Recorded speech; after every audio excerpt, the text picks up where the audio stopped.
Hello and welcome back. In today's video, I'm here to talk about Blackpool. Why? Because I did see a comment on social media and the comment basically said people need to take Blackpool seriously in this upcoming season in League One. And I looked at the comment and I was thinking, why do we need to take Blackpool seriously? So I did my own research, looked at the current squad which they've got, and I do think they are going under the radar. I don't think they're getting enough credit.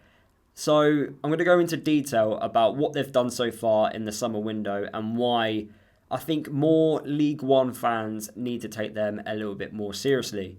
A couple of weeks ago, I did do a video on which 8 teams I think could win promotion from League One to the Championship, and I didn't include Blackpool. Maybe that was a mistake. So before I go into detail about Blackpool, can we smash the like button on today's video? Drop me a comment down below on which team you think is going under the radar so far in this summer window.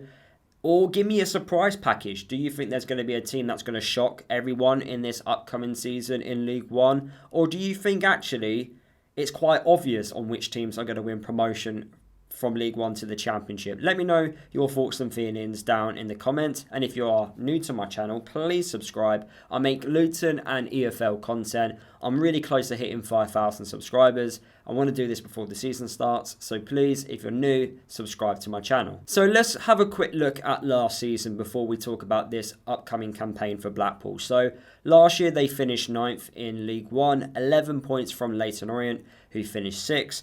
Lots of really good stuff about Blackpool last year, especially in front of goal. Very good counter-attacking team. They came back from losing positions quite often. They create loads of chances through different ways. They were the 4th highest goal scorers in the league. But why did they not get into those playoff positions? Well, they conceded far too many goals, lots of individual mistakes, and they weren't really good at holding on to a lead. So they did drop a lot of points from winning positions. So I think they need to find the right balance between attack and defend. And if they can sort that balance out in this summer window, then they stand a really good chance. The formation which Blackpool mainly played last year was a 4-4-2 formation. Now, there was a manager change at Blackpool, and it did happen right at the start of the season. Neil Critchley didn't win his first 4 games in charge, so Blackpool decided to depart ways with him, and they did bring in Steve Bruce. Now, I can't imagine he was the dream appointment for Blackpool fans, but he did start his manager career at Blackpool extremely well, winning his first 4 league games. If we actually have a look at Steve Bruce, he has won multiple promotions in his career, more from the Championship to the Premier League. He's managed over 1,000 games as a manager, so certainly he has experience, and he's definitely got proof of building a team that can win promotion. Yes, it was more Championship to the Premier League, but I do believe the fundamental skills, the basic skills on winning promotion is there regardless of what league you are in. And because he's not had, I guess, the best of manager jobs in the last couple of jobs he's had in his career, he kind of has to prove himself again. And I think he's someone that definitely loves the game. He loves football. So he's more than happy to drop down the level to prove that he can still do it. And I think right now he's building something really special at Blackpool. And also this time round, he will have a pre-season. So last year he didn't really get a pre-season. Pre-season he now has for this upcoming campaign. And I think a lot of people really devalue pre-season. I think it's so important, especially installing fundamentals in starter play and getting your ideas properly across, because it's the most time you actually get to spend with the players on the training pitch, because when the season starts you're more focused about the opponent who you're playing. So pre-season, very important for me. So let's have a quick look at the transfers Blackpool have done so far in this summer window. So they did bring in Jordan Brown, very good defensive midfielder in my opinion. His reading of the game is very good. Also good in the air. Had a fantastic season with Leyton Orient. I think this really is an amazing signing, and I don't think it gets enough credit.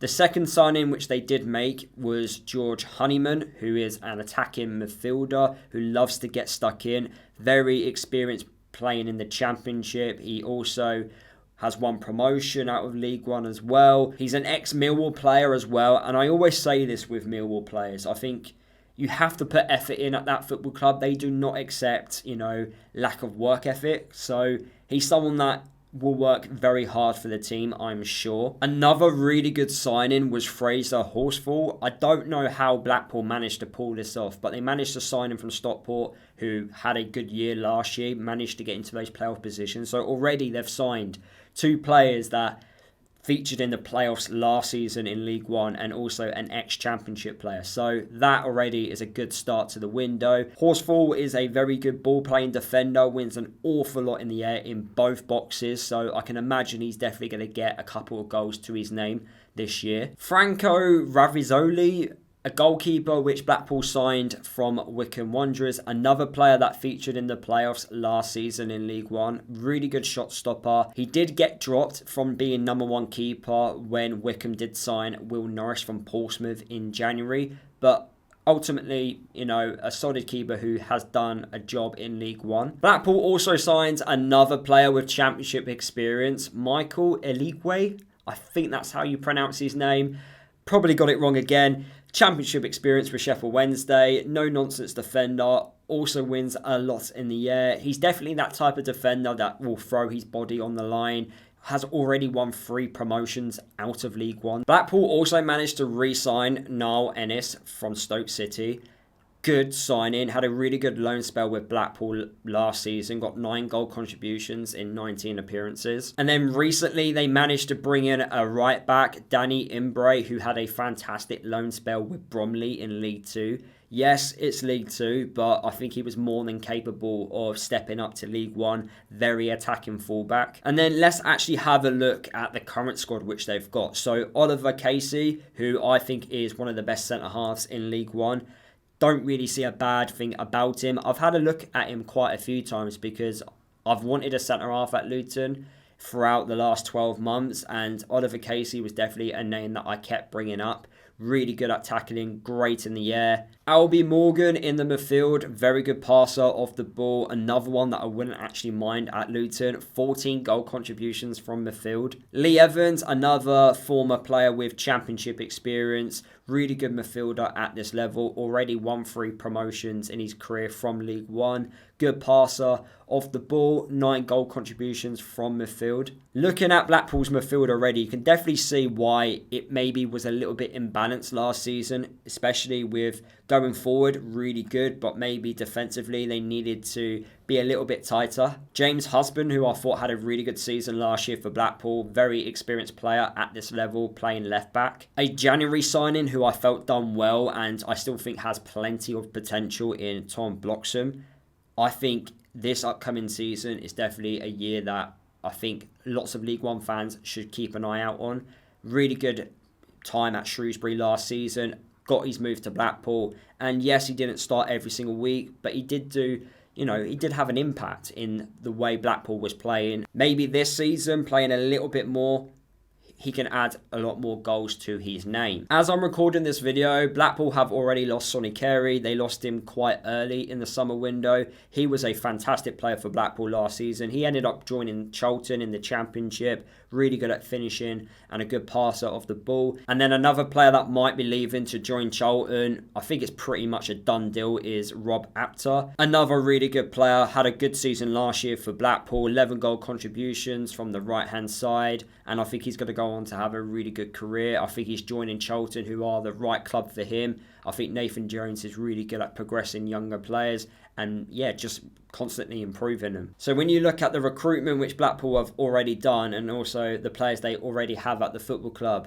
it's a good squad. I think if they add a goalkeeper, striker, and then a right winger to replace Rob Apter, then they would be in a really good position going forward and definitely would be one of the teams, I think, potentially competing for a playoff position. I think they're also going to change formation. From what I see, I think the system actually suits a 4-2-3-1 formation rather than the 4-4-2. But overall, a really good mix of a very experienced group of players that have won many promotions out of League One to the Championship. They've also got Championship proven players dropping down, and they've already got top end League One players at the club. So with that mix all together, with a very experienced manager who's been there and done it, I think we need to be paying Blackpool a lot more attention. And I think as well, talking to some of their fans, the spirits at the moment, the good factors there at Blackpool. So if that can translate onto the pitch, have a good start to the season,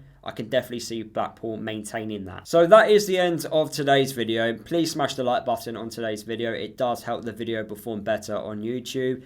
A video that I don't often do. I'm trying to do a lot more EFL content this year, so hopefully you guys did enjoy listening to this video. Don't forget to leave a comment down below.